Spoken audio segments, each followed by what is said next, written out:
Grab your cup of coffee. Sit down for a story.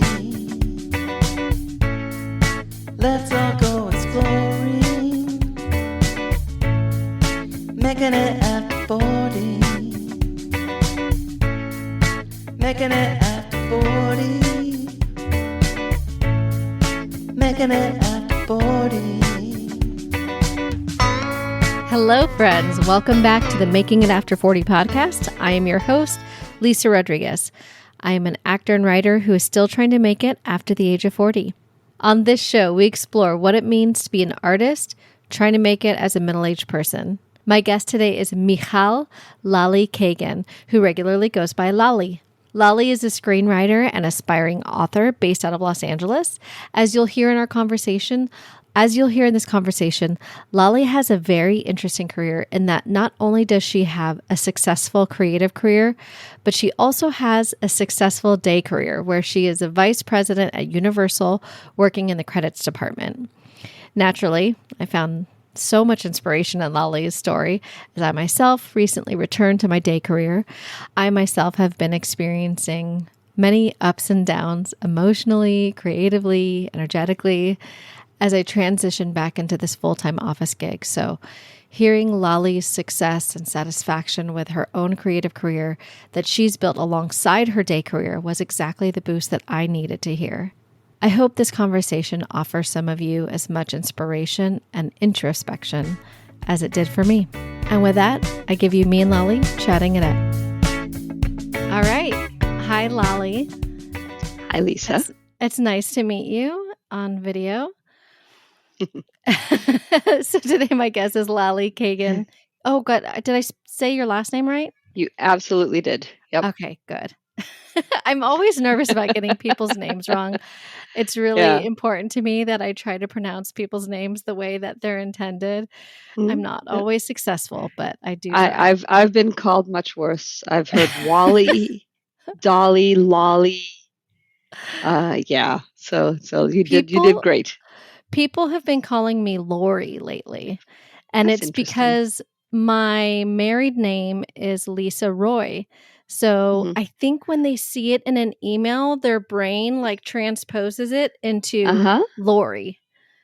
That's interesting. Lori. Yeah. That makes a lot of sense. Yeah. Or they just call me Roy.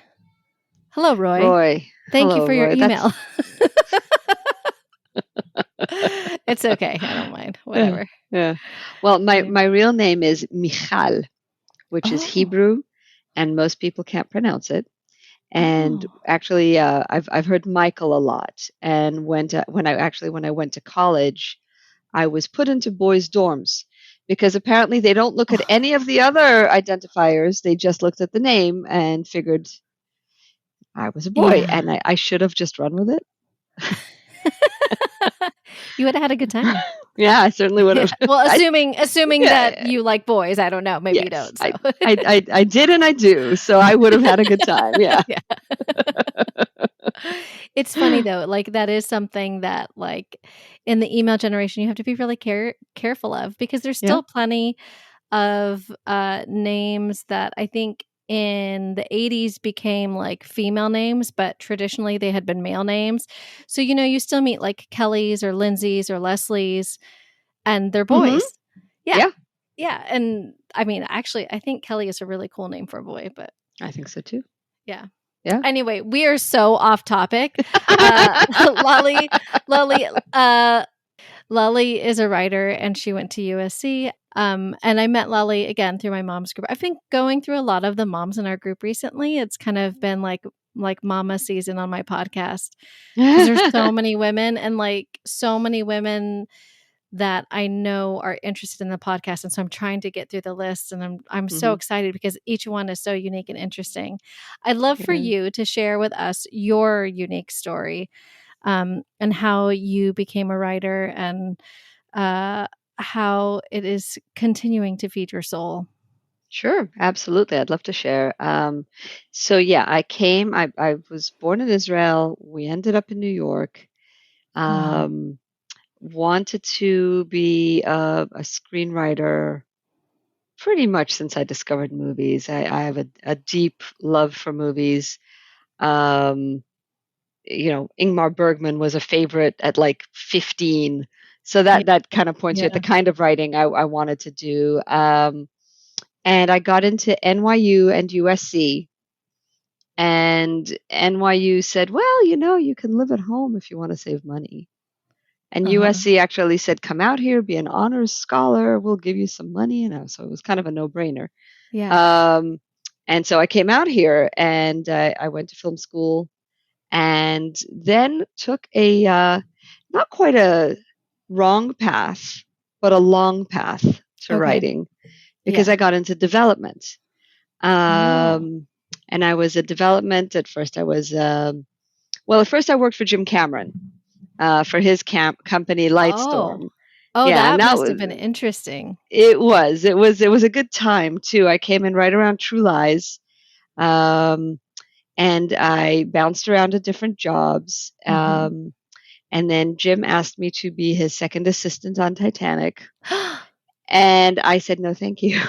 Oh my God! Because by Why? then, well, I never wanted to be on that side of things. And I also Yeah. saw how he worked as assistants. And the man makes tremendous movies and expects everybody to work as hard as he does. Yeah. So it would have been very tiring, Yeah. even at a tender age. Even in my 20s, Yeah. it's not something. Yeah. So I stayed and I worked in the story department. I also worked music for him. I did all the music research for Titanic, Oh, which was cool. really, really cool. And this was like early days of the internet. So I Yeah. actually had to go to a music library at UCLA that had all this music from the early 20th century. They had the sheet music and got to handle that Yeah. and really get into the realism of that time, which is what he loves. Yeah. So Did that was sorry, go ahead. Sorry, did you ever get to go to the set? Yes, they took us all down to the set. We had like this Yeah. bus down to Rosarita, Yeah. and it was intense. It was amazing, Yeah. that set. So I grew up in San Diego County, and so I Hmm. had a friend who was an extra on the Oh, movie. And cool. so I remember everybody was talking about, oh, Jamie was on set all night. She was up Hmm. all night being, like she was one of the passengers. I think you can see her for like a brief moment or something in one of the scenes. Hmm. But yeah, it was cool because like you could see the boat, like the set offshore. You could see it from San Diego. Oh, I think if you went down there, I feel like you did. Wow. Maybe I'm making up I memories. I Sometimes your wouldn't be brain does that. surprised. Yeah, yeah. Could be But making it up. it was 9/10 to scale, so it Yeah. was pretty much huge. So I Yeah. wouldn't be Yeah. surprised. Yeah. I feel like we could see it, like if you went down far enough. But I don't know. I like again. My mind might be my mind might be making up memories. Yeah, you're a creative person. Yeah. Anyway. So that lasted a few years, and it was great, but there was really no growth. And then I honestly don't even remember how I made this jump, but I became Charlie Wessler's creative executive. If you're not familiar with Charlie Wessler, he Uh-uh. produced Dumb and Dumber, Oh, okay. and I came on right a year before there's something about Mary, Oh, wow. and That's so got to fun. yeah, that was really fun and really got to see how the Farrellys worked, Mm-hmm. and how comedy works, and read a million scripts, of Yeah. course. Yeah. And all this time, there's this voice going, "What are you doing? This isn't the place you should be.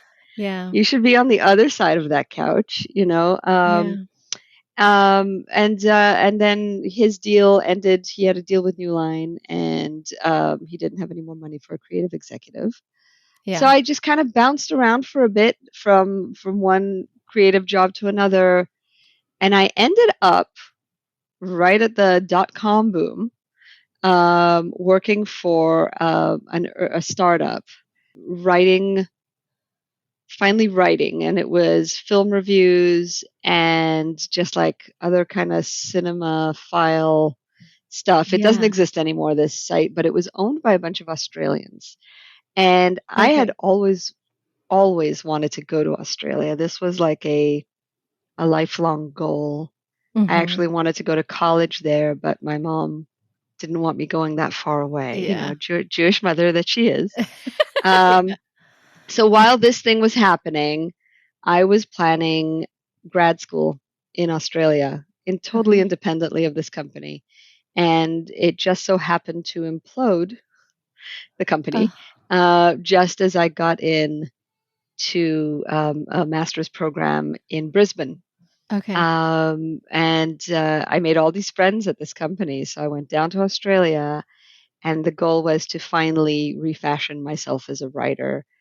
I had read enough American, Hollywood narrative scripts. Yeah. I wanted to explore other forms. I wanted to see what people around the world were writing, Yeah. and how movies were being made abroad.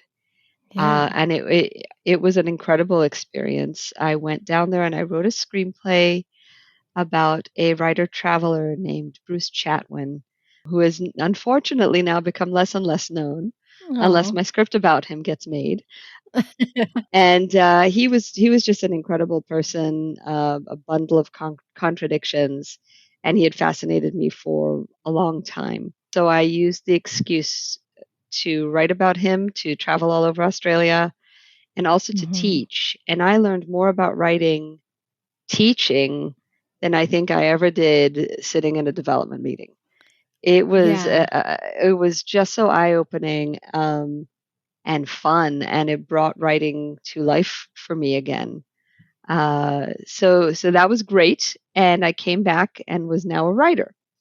And my script about Bruce Chatwin opened a bunch of doors for me. Um, I sent it to pretty much everyone I knew. Got a manager from it. But more importantly, I became connected with a producer named Arthur Cohn. Oh. Yeah, and Arthur is a really interesting man. He is Uh-huh. a Swiss producer. He produced Vittorio De Sica's last movies. He produced the Garden of the Finzi Contini and a bunch of other films. He produced Walter Salas's films, Behind the Sun and Central Station. Oh, And he wow. really, really loved my script, which was very gratifying because he was a hero of mine. Yeah. And he flat out, we met. He's very old school. He's not a young man. He invited me to the Beverly Hills Hotel, and we sat at the Polo Lounge. Mm-hmm. And he said, "I'm never going to make this movie, but I want you to come and write for me." Oh, And yeah, a little and that was bittersweet there. yeah. But he gave me a lot of assignments. And this now I'm in my 30s Mm-hmm. when this is rolling along. Um, and as gratifying as it was, that work, um, it did pay, but it wasn't Guild and it Yeah. wasn't Hollywood. Mm. And I realized, well, I don't know how much money I'm going to make as a writer, but Yeah. I don't want to give this up. So I went looking for another path to, be able to make money Yeah. while writing was happening. As And we all often have to do. right, Yeah. right. Yeah. And my boyfriend at the time, now husband, was like, "Look, you can temp, you can be a waitress, you can do this and that, but I got this opportunity to work at 20th Century Fox in the Yeah. credits department." And he's like, "You should do this. You should do Mm. this, because it's a steady job. It's not creative in that same sense as writing is creative. Because Mm-hmm. I could have come back and done development, but I didn't want to because that sucks all the creativity out." Yeah. Um, and so I started working in the credits department at Fox. And he was right, because that day job became a day career. Uh-huh. And while I was writing for Arthur, and I think I wrote 6 or 7 different projects for him, Yeah. and other projects were trickling in. It never broke through into the, oh my God, she sold $1 million script, right? Right. which is what we all want. Yeah. But it's hard to do when your favorite director is Ingmar Bergman and your writing style suits a Swiss producer named Arthur Cohn. That's Yeah, it's let's yeah. face it, it's not Hollywood mainstream stuff. It's not, oh my God. All the famous directors just left my mind. I was gonna say, what's his name? Ridley? I'm no Christopher Yeah. Nolan. Yeah, you're You know? Christopher Nolan, thank you. I don't know.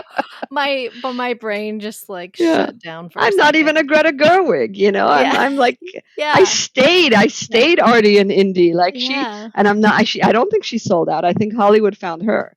And I think so that's too, awesome. yeah.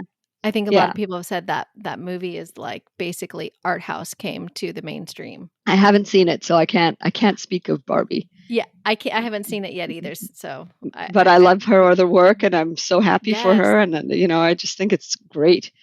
Anyway, so kept chugging along, working for Arthur, got some nibbles, got a couple of options on some screenplays, but nothing ever big enough for me to go, I'm going to quit my day job. Yeah. And now it's sort of become my day career, because now I'm I kept chugging along, got married. We were married 5 years before we had our daughter, so now we've hit that 40 mark. Yeah. And I get a call from Arthur that one of the projects is going. And this was something that had been in the works now for, I want to say, 5 years. Oh my gosh. And it had almost come together a couple of times before. He had Eric Bana and Naomi Watts attached at one point. He had, I wrote a draft specifically for one of my heroes, who's Robert Benton, to direct, and I pushed Arthur to send it to him, and Robert Benton actually loved it. But between Benton and Arthur, there were, I think, 11 Oscars in the room. And it was just too much ego, and Benton dropped out, which sucked. So that was the version I wanted to see. Yeah. But it was finally going. It was it was a directing team. It was 2 Israelis. Arthur is heavily connected to Israel. Most of his family lives there, and so they came aboard. He had found a really nice chunk of money for the movie through Swiss investment accounts. Yeah. And he got Brian Cox and so J.J. Field, who at the time had been, oh my gosh, that was in a show on AMC, and I'm sorry, I'm blanking on the name. It was a show about it was a show about the American Revolution. And Rosanna Arquette, who was a dear friend of Arthur's, also came aboard. And Treat Williams also came. Yeah, it was one of his last films. And it was a great cast. And now I am 6 weeks postpartum. And he goes, the movie's going to go in X amount of time. I can't even remember. I need you to do a rewrite. Oh, my God. And I had to sit down, because the Israeli directors wanted to take it in one direction, and he wanted to keep going in another direction. So there was this tug and war between me and them for a few months. Yeah. Simultaneously, my father-in-law was dying. It was a time.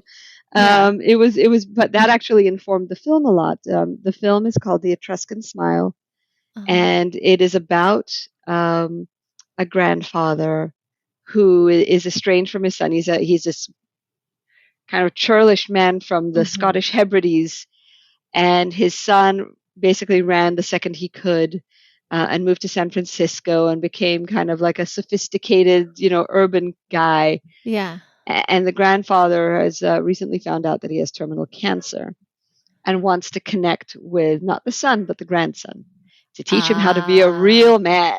And so he comes out to San Francisco, and family dynamics ensue, and it's a really sweet and lovely film. And having a very young baby and a father-in-law who was on the cusp of dying really helped hone my creativity, and put all of that love and heartbreak and elation of young life into the script. And Brian Cox did an incredible job. translating all of that. It's really, you see him on Succession, Yeah. and he's so evil. Yeah. And here he's hard as nails, but you see why, and you see him soften, and Yeah. it was glorious to see the words translated, by someone like that. I can only Uh, imagine after having it out there for 5 years and yeah, then have it come together the way that it did, all the work and all the pressure you were under in such a trying time where it's yeah, like, I'm sure there were I can only imagine how I would feel. It was like, I'm finally getting the thing that I want, but I don't want it right now. I just want to focus on right, my baby. I want to focus on yeah, my family. exactly, But yeah, like you also want the thing. right, So I can exactly. imagine that must have So made it all worth it it. was it was a lot of big feelings, as we like to Yeah. say to our children. Yeah. I mean, you're already um, having big feelings because you yeah. just had a baby and you've got mom Mhm. brain. That doesn't come back for like a year. Oh my God, I know. It was Yeah. pretty nutty. It did take a while longer for it to fully, like, my part of it then was done, Mhm. and then it sort of got real quiet again. And Yeah. then about 2 years later, I was like, "Oh, it's filming." Okay, all right. I went up to the set. I went up to San Francisco, where they were shooting. I did not go to the Hebrides because I had a 3-year-old, and it was impossible, a Yeah. 2.5-year-old at that time, to figure it all out. Um, but yeah, it was a really remarkable experience, and that helped pick up the meetings and all that, but still nothing, nothing solid. So can't quit the job. Yeah. Um, and After a while, I would say by 46, 47, Uh-huh. I decided to try writing a book, because Okay. I still had all of this flow going, but trying to chase screenwriting as the business was changing as much as it was. Mhm. And as I was changing as much as I was, got harder and Yeah. harder to do. So I started working on a novel, which has been incredibly fulfilling. And then another opportunity came to write a pilot with an established showrunner friend, and that has been fulfilling. Yeah. And then just recently, this project that I had several years ago, a couple of years before the pandemic, the director on that one, who's another Australian, Yeah. has been rolling back, and he's trying to get producers on board. So now it's like it's coming to me, which is Yeah. nice. And in the meantime, on the other side, on the day career side, Uh-huh. um, it just kept rolling on, and now I'm a vice president at Universal Oh my Studios, which I still find a little unbelievable. god. That's so awesome. Yeah, yeah. So it's a nice. It has become a nice. I won't say mellow blend, because nothing in life is ever mellow. Yeah. But it's now that I'm actually over 50. Yeah. It's nice to have a movie made that came out that did pretty well, Yeah. for the little thing that it was. Yeah. Um, just a note on that. Unfortunately, it came out a week before the pandemic shutdown. Was Oh after my after gosh. it had done all the festivals, and we'd gone to a bunch of places, and it won in Montreal, in Stony Brook, and won Best Ensemble Cast in Palm Springs, and it was ready to go, and then the pandemic hit. Oh my So god. that kind of killed it, but it was on the Yeah. cutting edge of movie chains trying to eke out some money at the beginning of the pandemic. Yeah. Lemley was a big distributor, or exhibitor Yeah. for the film, and they had this virtual ticket sales platform where you could buy it to see on demand, Yeah. but Lemley gets a cut. So Oh, a lot of indie chains benefited from our film, which was really nice in the early part of the pandemic, to that's help really cool. to know that helped keep indie cinema alive. so that happened right at the cusp of the pandemic, but Yeah. the movie, it still has a life of its own. It's like it's a big hit on Amazon Prime, Yeah. and it just rolls on, which is nice. There's so much like that I can take away from your story. Like there's so like a couple of things that just hit me is like the one that indie films, there's still a place for them. Hmm. That in recent times there have been like wonderful, beautiful indie films that are being made, that are being given the money to be made, that there's still producers out there who believe in that Yeah, art, who yeah. believe that there's a place for them and that they're needed in our lives. And I do think that maybe with this writer strike, maybe we'll see a little bit more indie films for a little while. I hope so. Yeah. Yeah. Maybe it'll even like reignite the market. I hope so too, because like growing up, in my 20s, that was like our thing, Right. Yeah. being a theater student, it was like the thing. We'd go to I think it was the Lil Lumley that was next to Cinephile over on the west side. Yep. Yep. Yep. Yep. Yeah. Yeah, we'd Hmm. go there and watch, like old movies being played, or, like new independent movies. I remember watching Hmm. Time of the Wolf there, and it Oh, like, yeah. oh my God, that movie still like traumatizes me. Like I'll still think about scenes from that movie and I'm just like, oh, I have to shake it off. And it's been like 20 years. It is, that movie is disturbing. Yeah. Yeah, very disturbing. So good, but so disturbing. I Hmm. don't ever need to see it again. It but I totally. but I do recommend it to people, but Hmm. I'm not going to watch it with you. Hmm. But there's I feel like in the last, I don't know when it happened, but the indie movies just started to disappear, and there's yeah. I think streaming again. You can lay that at the feet of streaming a lot, because they bought up a lot of content, Yeah. and they just absorbed so much, Yeah. and it was hard for indie distributors to keep up. Mhm.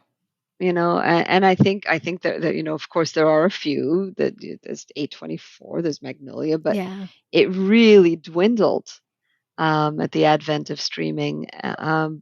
But yeah, maybe there's room for it now to go Yeah. back into cinemas with indie film. I would love that. I hope so. I hope so, Yeah. because I think indie film will help uh like hidden talents find their Yeah. way, such as Yeah. yourself, like you've been working at this, and that's another part of your story that I really think is wonderful and magical, is that whole idea of like, just keep going, just keep making your art, just keep making the connections, keep Hmm. meeting people, and making your work, and eventually you're going to find your people, or they're going to find you. Exactly right. Because yeah, it was. When I started, I did some pitch meetings. Like I said, I had a manager, who was pushing me to do more of the Hollywood thing, and I could never. I shouldn't say this, but the whole idea of a pitch, like imbuing all of your art and emotion into this little package, Yeah. I just I was never very good at that part of it. I I it like the written word on the page and the structure and how it works together. Yeah, I love I'm glad that you said that, because that's one of the things that has surprised me of like, starting my own writing journey and writing pilots, and like I have a feature that I've been working on for a million years, right? Hmm. Um but then like looking at like when I started to like really dig in, like, okay, well, if I wanted to do something with this, what do I need to do? And like seeing all the stuff about pitches and pitch decks, and the all the like PowerPoint presentations you have to put together, and I just thought like, well, how the heck am I supposed to do that? Like I can tell you about Yeah. the story and sell you in the story with my words, and like, maybe a few images, but like it just seemed like there's so much writing on this pitch presentation. Yeah. It's it's enervating. And I think it unfortunately shakes a lot of people out Yeah. because it's a different skill set. Yeah. And I think you can. I think it is 100% possible to be a really good writer and a good marketer of your writing. Yeah. But I think that's not what usually happens. I think Yeah. those are gems, but what usually happens is people are really good at pitching or really good at marketing their art, but then the art suffers for it. And then there are the Yeah. people that are really, really good writers who suck at this other part of it and Yeah. kind of get left by the wayside unless we find another way in. And it may Mhm. not, it may mean less money and less quote unquote success by Hollywood standards. Yeah. But I'm pretty satisfied with my little career. Yeah. Because I've gotten to do it my way. Would I Mm. be super excited if somebody suddenly, if I don't even know who anymore would come up and go, "Oh, your Bruce Chatwin script. Let's make it for $100 million." Sure, of course, I'd love that. Or something else of mine that's, I have a really good adaptation that was based on a Polish book that Yeah. is it's partially a Holocaust story, but it's unique because it takes it to after and what happens to a person after Uh, that and the trauma of yeah. surviving in Poland after that. Oh, Um, wow. I bet is a that's studio going to make yeah. that movie? No. Probably you not. know, No. am I Yeah. gonna am I gonna pitch it? you Yeah. know, to what's the log line on that one? I can't give you a log line because it's Yeah. emotional and it's yeah. So I've made my peace with it never being a spec selling Mhm. um, house buying career. Right. But I'm very happy with the way it's been happening and the people I continue to meet and the artists that continue to feed my creativity as I feed theirs. Yeah. And that's it, right? That's Hmm. wonderful. That's why we all got into this in the first place, is because we wanted to feed each other's creativity. We wanted to make things with our friends. We wanted to Yeah. have fun and play.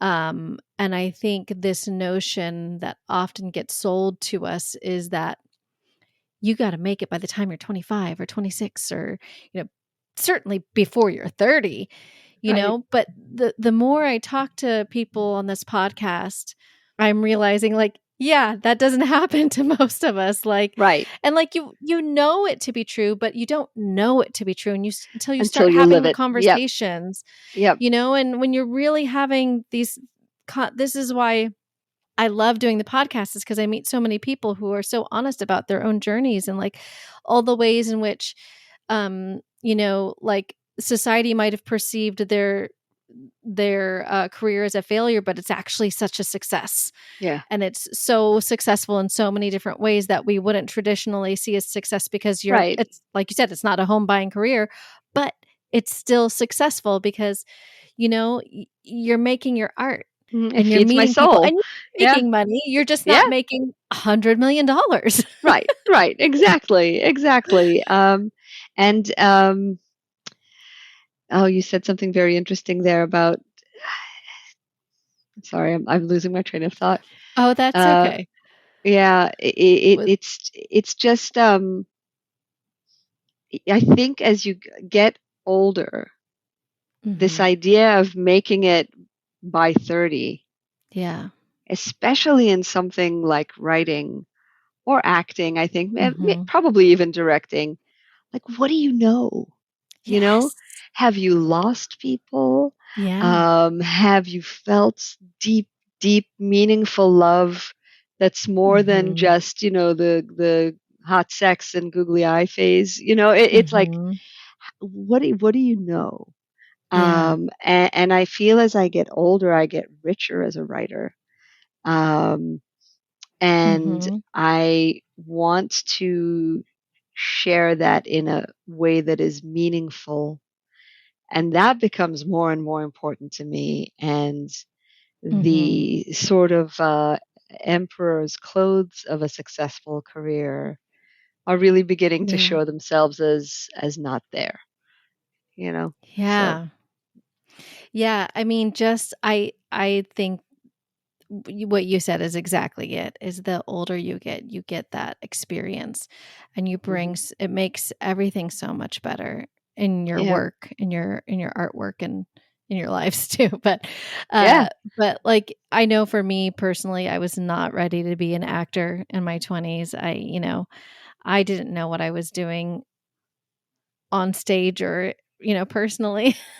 Hmm. But all your life experiences end up feeding into that. Yeah. And what I What's also love about like what you shared of your journey is like you had so many, like you bring so much to the table.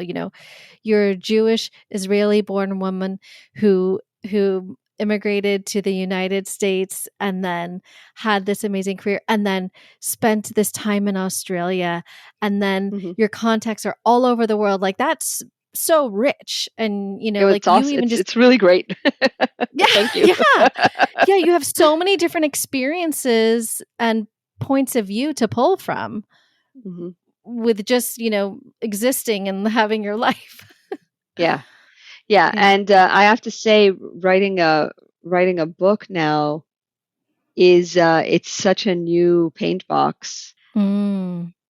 that allows. So it's scary and it's exciting because I love structure. I'm a Mhm. structuralist when it comes to screenplays, and writing a book is a whole new ballgame because it's a Yeah. totally different set of I won't even call it rules, just guidelines. Yeah. Um, but it does allow me to use more of my life experiences in ways where in a screenplay it's kind of subtextual at times, and you just sort of have to allude to things.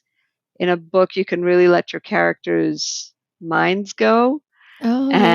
and and it allows a lot more in, which I'm finding very exciting. Yeah. Yeah, you can So spend a lot more time exploring the yeah, environment or the headspace of the characters. Yeah. yeah, yeah. And that's not to say I've given up on screenwriting. I haven't, because like I said, I have some other irons in the fire right now, and it's also very exciting. But it's nice to exercise new muscles. Yeah. So Yeah. yeah, yeah. S- The other thing that I loved about your story is that you talk about how you started your career, your Hmm. job, which became your career. And now you're vice Yeah. president at Universal. Yes. For me, that's super inspiring because after I had my last daughter, I took a break, hoping to just focus on my creative energy and make some money. And it didn't happen. And I had to Hmm. go back to work because I had like a 15-year career, or maybe 17 years as a property manager for Uh-huh. commercial high-rise buildings. Hmm. So, office buildings. And it's a great career to have. You can make a great salary. And so I ended up going back to it last year. And then recently I just got back to where I have my own building and I'm like fully in it again. Hmm. And it's been great because I really love the people that I'm working with. That's I awesome. really love the team, but it's also Hmm. the schedule and the time management and like getting back into like Yeah. I've had to change this podcast to every other week because I just don't have the time to do it Yeah. every week. Hmm. But it makes me feel like really inspired to know that you're doing that. Like, oh, okay, Yeah. there's other people who are living half their lives in the corporate world and Yeah. half their lives in the creative It's world. a bit it's a bit schizophrenic. Yeah. And but I just I would not. I don't think, looking back, I don't think I would have been a happier. That's not word.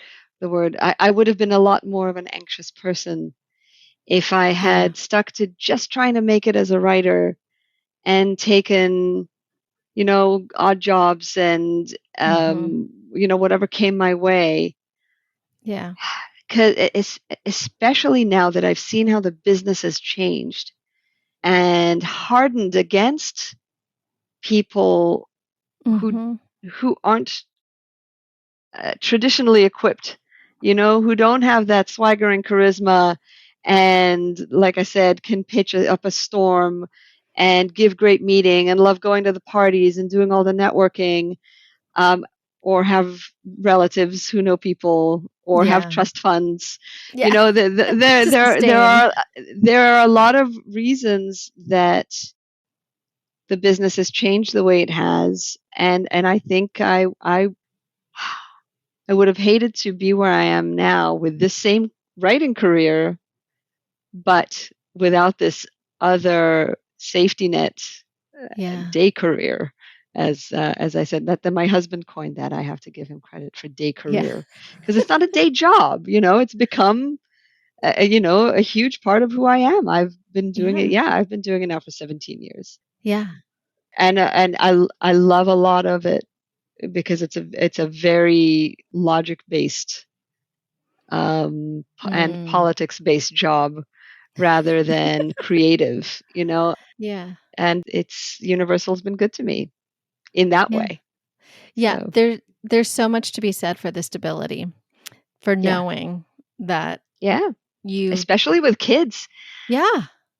Yeah. I Knowing don't know that if you, I don't know if I would have had a kid if I'd done it the other way, I you mean, know? that's a really good point. And if you did have a kid, there would have been all the stress about like, how are you going to pay for the kids' daycare or like, Yeah, childcare so you can spend time writing right, or right. waitressing. And And I'm then you're like, why am I waitressing? I should be writing. right.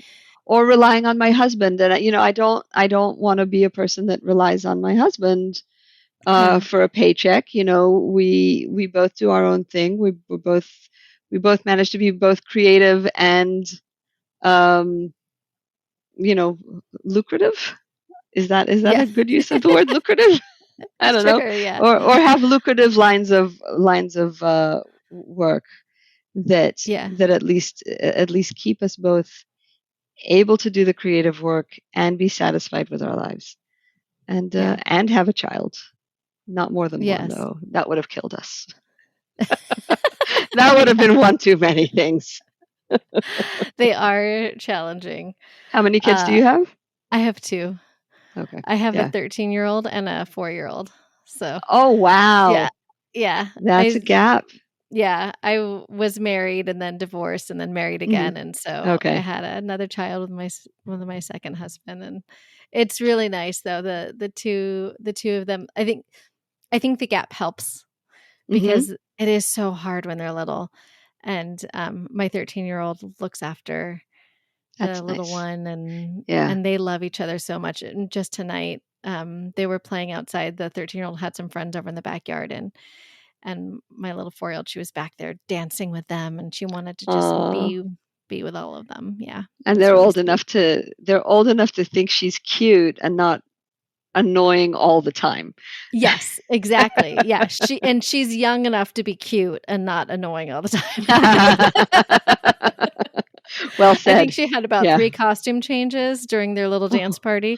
So, oh, yeah, that's yeah. adorable. Yeah, but I Mm. mean, yeah, the stability, like, really also feeds the creativity, right? Yeah, 'Cause, it does. it There's kinda no frees up your mind. there's yeah, the anxiety is I'm anxious about it a lot. Don't get me wrong. I'm a neurotic Jew, so there's a lot of anxiety. Um, there are some true reasons for it too. Like, I'm sandwich generation. I have elderly parents. Yeah. It's been hard to juggle all of this. But it is nice to know that there is something very stable. A That's 401k is one really piece. It's really nice. It, yeah. it I won't lie. It Yeah, is really a nice. 401k is really nice to have. Yeah. Yeah. So what do you do? How do you balance those 2 worlds then? Because, like, I know for me personally, with starting this new job, I just started it in mid-July. So, I'm still adapting. My nervous system is still adapting to the new schedule of having to go into the office every day, Hmm. and having kind of the full weight of the financials of the building and understanding all that. And what I found, which has been really nice, is that it's coming naturally to me. I'm like, oh yeah, I know how to do this. Of course I know how to do Hmm. this. This is great. This comes to me like that. That's But great. what I'm having a hard time with is when I get home is shutting that brain down and allowing myself to shift into the creative mode. Do you have any like tips or tools or like methods that you do to be able to shift into like your writing mode? I wish I could say that I did. The pandemic, I'll tell you, the pandemic was really, really hard on Yeah. me and my family. Um, Creativity took a backseat for quite a while there because I Hmm. mentioned my parents. My mother was my dad's caregiver. He had a stroke when he was just 67, so she's been his Mm. caregiver for 13 years. Oh, wow. Um, and the pandemic sort of he went into dementia. Her body started falling apart, and a lot of the even though it's long distance, the caretaking fell on me. And Yeah. that was just between that and work and kid and pandemic. Yeah. Writing took a back seat for quite a while. And only now with like I said, people are calling me, which is Yeah. nice, to do Yeah. things. Am I trying to rebalance? There's early mornings before the Hmm. kid wakes up. Um, so what I used to do when I was much younger, I used to wake up at 4:30 and Oh, wow. squeeze in the writing there. I don't think I can do that now, but I No. can manage an hour at 6. Yeah. Um, and uh, and then there's weekends. You know, my husband and I, we sort of like he'll take our kid out, and I'll sit for like a good 4-hour block and do some Oh, work, and then the next day he'll do that. He'll yeah. sit down and I'll take the kid out. And then just writing in the margins, lunch times. I don't have to go in Hmm. every day, which is really nice. Yeah. So it's starting to shift back to finding the cracks to put the water into, Yeah. and it's sometimes not more than 20 minutes in a day, but it adds up. So yeah, Yeah. how are you finding the rebalancing? Uh, I'm honestly, like, to be quite frank, I'm finding it very challenging. I find myself having a really hard time sitting down to edit the podcast. Hmm. I enjoy having these conversations and I really get a lot out of them, but I'm having a hard time getting myself to sit down and edit or send out the emails and reach out to people and, find the Yeah. guests and like do the Instagram posts, all stuff that I used to just like fit in here and there.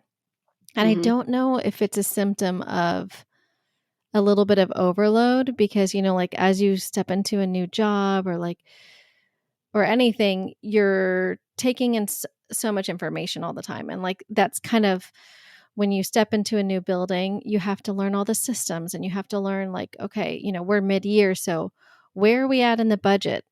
Where, like, what? Hmm. And also, we need to start preparing the budget for next year. So, like, where are the gaps and what do we need to push into next year? And so there's a lot of brain energy that I'm spending during the Yeah, day sure. at my Hmm. job.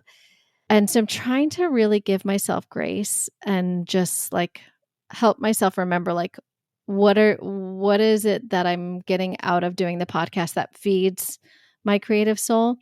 Because it's Hmm. kind of the only outlet that I have at the moment, just because I can't take on anything else. Hmm. And reminding myself, like, okay, you're going to feel good. It's almost like a workout. You're going to feel good after you do this.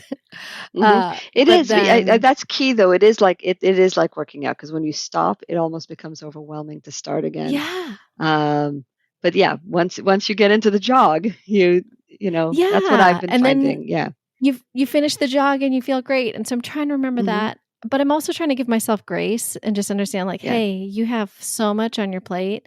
If you need to give yourself some space so you can get into the swing of the new job, like, the rest of it will be still there waiting for you, like, I kinda feel hmm, like I might need, like, 6 months to really get into the buildings and understand them inside and out. And then the job will kind of like go a little bit on autopilot, right, and I won't have to yeah. put so much brain energy into it. That's what I'm Yeah, that's what I'm thinking. I think that's really true. I mean, and like I said, with the the pandemic also, I think, scrambled all of our brains. Oh my gosh. I don't think there's enough acknowledgement of how fucked up that time was. I hope I can curse on the podcast. It's fine. Yeah. Because I just did. It really messed us up in a lot of physical, emotional, and cognitive ways. And I think being on screen as much as we were, be it for our kids or for our jobs or whatever, I think that sucks some sort of creativity out. I really do think that being, on Zoom or on homework or whatever Teams, for as long as we were, it's not good for the creative brain. I'm not a psychologist, but that's just the feeling I get. I don't want to be like George Bush and talk from my gut, but that's what my gut tells me. So. Yeah. I don't think you're wrong. I think there are still like lasting repercussions. I know for me, I still have a hard time being like social on a regular basis. Like if I see a friend, if I have one social outing in a week, that's good. I can't do like Friday, Saturday, Sunday. No, it's too much. I got to do one thing in the weekend, and the rest of the time I need to be home. Yeah. You got to recharge me. Honestly, this podcast is probably the most I've spoken in several days. So, other than to my husband and child. Yeah, and work. No, I know. I hear you. Yeah. Well, I always ask my guests 2 questions. The first question is, do you have any advice for anyone who is coming up in their creative field or specifically writing? What would that advice be? That's a great question. I would say be patient. Stand your ground on what you love. And watch movies from before you were born. Yeah. And if you can get a hold of the screenplays for them, read those. Because where we are now, what the mainstream is feeding us is not how you want to write. Yeah. I mean, or learn to write. What I found so interesting too about like that is my husband and I would be watching a TV show or whatever, and we're like, what is going on? This writing is so bad. Like, I can't, like, this is a good network. Why were they okay with this? And then with the strike, I started to learn about the mini rooms and like how they weren't giving the writers the support. So like they were just working with like one person who's trying to fix it. It's like, no, that's not how it works. You need the team to help build the good show. Right. You can't assembly line a good series. It can't be just one person for this and one person for that. And like 3 people just coming up with it. It's got to be a team. And just the idea that I found like so interesting is that when they were talking to this on this one podcast, they were talking to this group of writers and they're just explaining how like you have some writers who are really good at jokes, some writers who are really good at plot, some writers who are really good at, like whatever, different parts of the story. Yeah.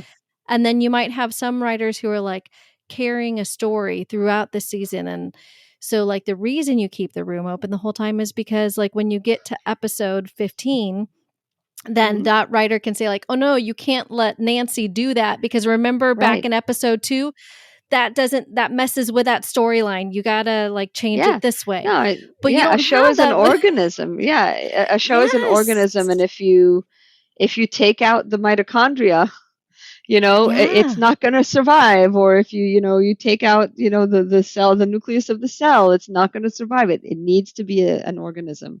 And they are definitely messing with it. It's a real shame. It's so unfortunate because they really are killing the I don't want to say art. They're killing like the masterpiece of it all, like something that could be a true masterpiece. They just said like, oh no, you only get to use the primary colors. Sorry, you don't get anything else. That's a really good analogy. Yeah.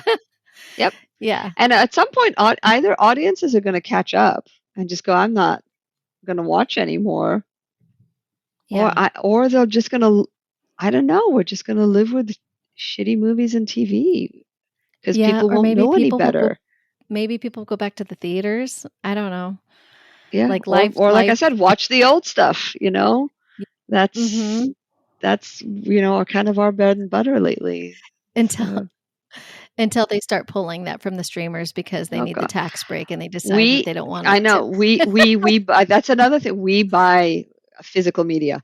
We stream a ton now, but my husband is big on collecting as many Blu-rays and 4Ks as he can before they Yeah. go away. And we've become big fans of Vidiots. Yes. Yeah, we're so glad to have a video store back. Yeah. You know what's so So, funny is we had bought Little Shop of Horrors a few years back on Amazon uh-huh. because my kid loved watching it. And then one day Mm-hmm. it was gone. And I was like, Mm-hmm. wait, didn't we? I swear we bought this movie. Uh-huh. And then I learned that they can still take it after you bought. Right. What the heck? Yeah. So why buy Yeah. anything on the internet, That's on right. like a streaming service? Yeah. We only rent online. We never buy because of that. We, like I said, I don't know where we're going to put all the new Blu-rays and DVD and 4Ks, but he's like, no, we have to buy, Seven Samurai because it's gonna, like, it's this great, new remaster. I'm just pulling a name out of my ass. I don't remember what the last one was. I think it was Total Recall. He bought Total Recall and Clockwork Orange because they'd just come out, and he's like, like at some point they're not going to make these anymore. So we have to buy them. I'm like, okay, we can do that. We'll find space. Well, I still have a number of DVDs that I refuse to let go. And I was like, but these ones are my favorites. Like, you never know. Don't let them go. Just make sure you buy a DVD player that can still play them. Yeah. Yeah. Actually, we still have a DVD player. I don't have a VCR, but I do still have some VHS. But I'm going to hold on to them. I'm going to hold on to them. Good. So sorry, I know. I know we went off. But it's relevant. My final question that I ask everybody is, what does making it mean to you now versus when you were younger? That's another really good question. Okay, younger. You're a cocky 18-year-old going to USC Film School. You're counting down the days till you're on stage giving your Oscar speech. Yeah. Now it's being satisfied in my own skin. Yeah. Not being anxious about my writing and wondering if I'm good enough, knowing that I'm good enough. Knowing that I am respected by the people that count. And knowing that as we said before, that I'm stable, that I'm not going to run out of life options. Yeah. So maybe smaller dreams, but I think more realistic. But you know what? Your version ended up with you having a little bit of it all, Yeah. You got to have the stability. You also got to have an awesome film made, and you're not done yet. You're still writing, and you still have more projects and even a new creative endeavor with your book. So, yep. Yes. Thank you. That's a good bow to tie around it all. Yeah. Yeah. Oh my God. It's been so great talking to you. I'm so glad that you reached out from my original post. Now that was like 9 months ago, or was it? Oh, wow. Yeah. I think I posted that in November of last year. Wow. Okay. And so I'm like, as I reach out to people, I'm like, hey, I don't know if you remember when I posted this in the group, but it was a lovely surprise to see it. I was like, oh yeah, I remember. Yeah. That was really cool to get it. Thank you for having me. Yeah. Absolutely. It's been such a pleasure. I loved your story. It's like, honestly, I think it's exactly what I needed to hear. So I'm hoping that if I needed to hear it, then there's other people out there who also needed to hear it. So thank you. Good. Yeah. I'm glad to help. And I think I needed to say it. So it's all worked out. Yeah. Good. Yeah. That's what this podcast is all about. Those connections and telling of stories, sharing our experiences. Yeah. Well, Lali, it was so nice to meet you. It was so nice getting to talk to you. And I will see you soon in the group, I'm sure. Yes, indeed. Thank you, Lisa. Yeah, thank you. Thank you all for listening to this week's episode. You can follow Lali on Instagram at Lali Kagan. That's LaliKagan. Or if you want to find her feature, you can find it on Amazon. If you want to check out her credits and all the amazing things she's worked on, check out her IMDb page, which is linked in the show notes. If you're enjoying the show, don't forget to rate, review, and subscribe wherever you listen. And please share the show with your friends. We love word of mouth. Be sure to follow the show on Instagram at Making It After 40, the number 40. And to catch up on what I'm doing when I'm not podcasting, check out my Instagram at Lisa Rodriguez. Thanks for listening and have an excellent week.